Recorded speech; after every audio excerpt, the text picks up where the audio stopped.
Alors, les différents injectables de remplissage. Alors, il y en a une quantité astronomique. Nous connaissons mieux ceux de l'Amérique du Nord, c'est-à-dire ceux des États-Unis et ceux du Canada. Beaucoup sont utilisés au Canada, n'ont pas encore la permission d'être utilisés aux États-Unis. Il faut penser que le Restylane Perlane ne peut être utilisé aux États-Unis que depuis 2006, alors que nous, on l'utilise depuis 1998, je crois, et qu'en Europe, ils l'utilisaient encore bien avant cela.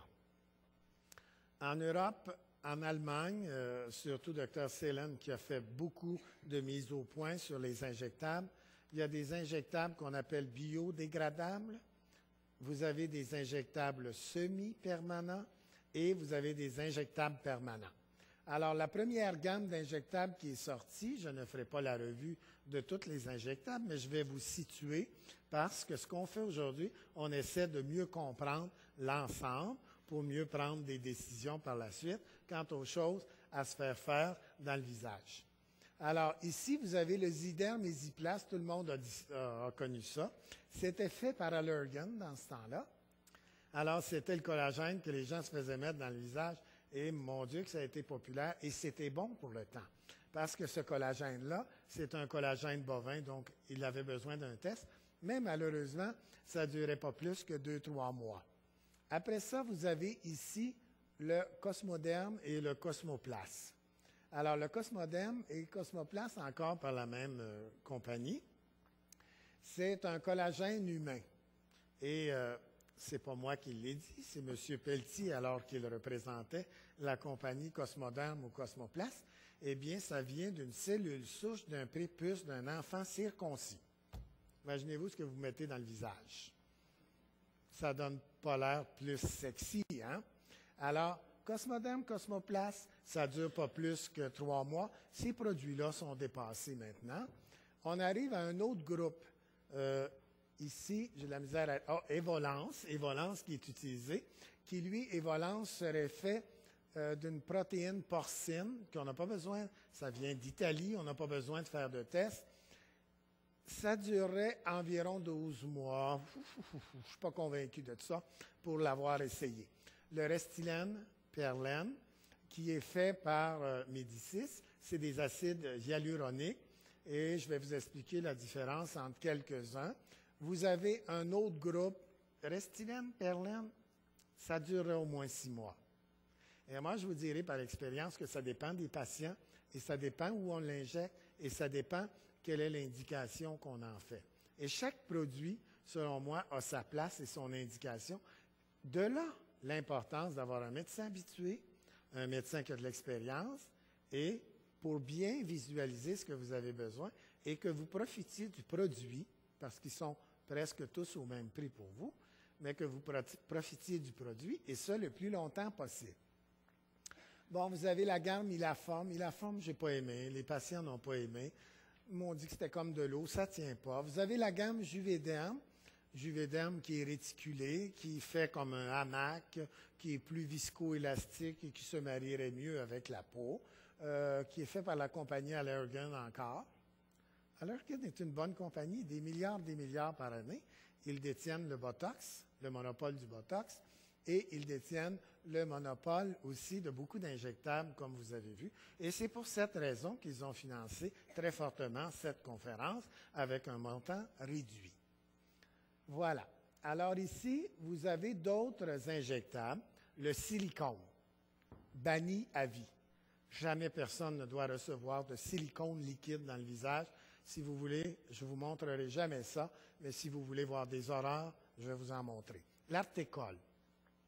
L'artécole ici, qu'est-ce que c'est? L'artécole, c'est des petites billes de PPMA. Bon, des petites billes de PPMA, qu'est-ce que c'est? Bien, prenez votre pare-brise de voiture, là, puis faites des micro-billes, puis après ça, on injecte ça dans la peau.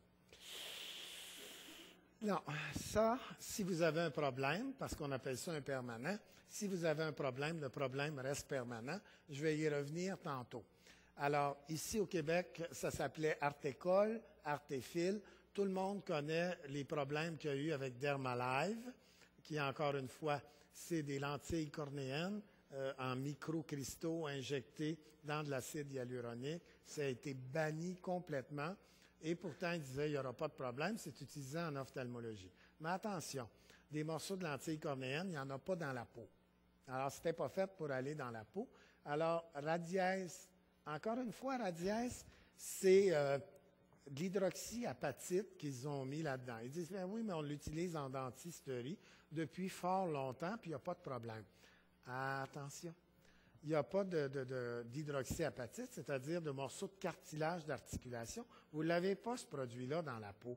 Donc, si vous l'injectez pour avoir une réaction permanente, ben, ça va former, dans plus de 20 des cas, il y en a des études qui disent 10, d'autres 15, d'autres 20, et même d'autres qui vont à plus de 30 si vous faites un granulome, c'est pas le fun. Deuxièmement, hydroxyapatite, c'est un peu comme du calcium, ça peut créer un voile. Lorsque vous faites des nasogéniens, puis après ça, vous avez mal aux dents, on fait une radiographie et ça peut être voilé.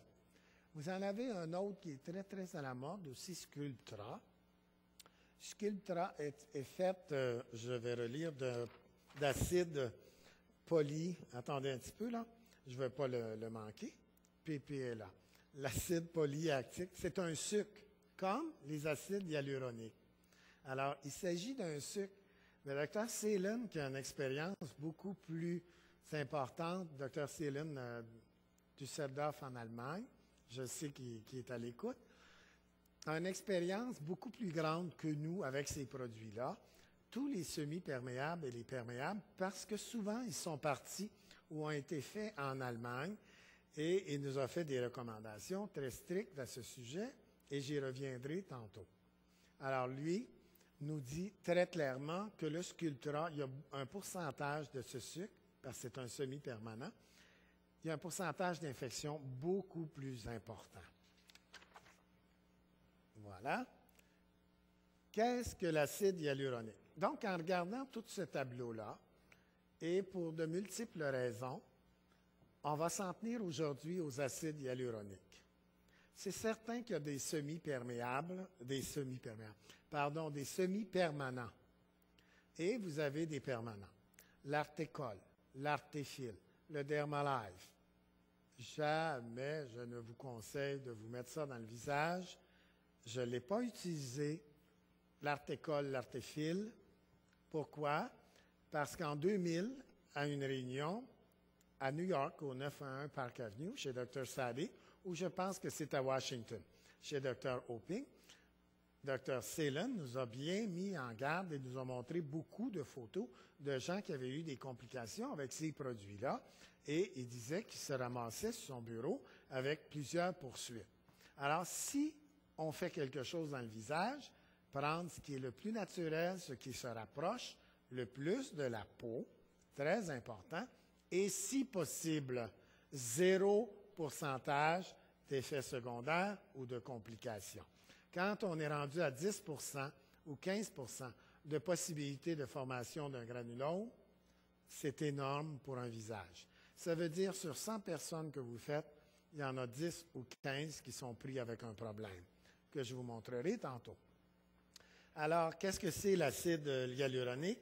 Essentiel qui est en grande quantité dans